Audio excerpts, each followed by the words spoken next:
আমাদের প্রাণপ্রিয় রহনপুরে যে একটি বাঁশের ব্রিজ রয়েছে সেটি হয়তো অনেকে জানেন না। তো আজকে চলে গেছিলাম আমরা মকরমপুর, এবং মকরমপুর থেকে একটু এগোলে মকরমপুর বালুঘাট, আর সেই বালুঘাটে রয়েছে এই বাঁশের ব্রিজটি। বাঁশের ব্রিজটির অবস্থান মূলত পুনর্ভবা এবং মহানন্দা নদীর মধ্যস্থলে।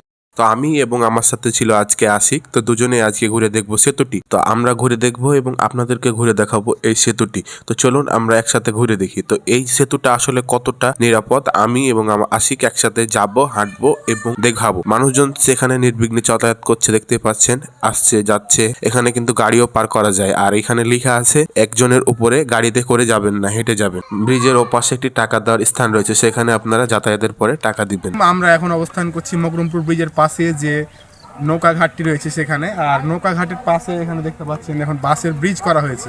এখন পানি কম নদীতে, ওই জন্য নৌকাতে পারাপার হচ্ছে না, এই ব্রিজের মাধ্যমে পারাপার হচ্ছে।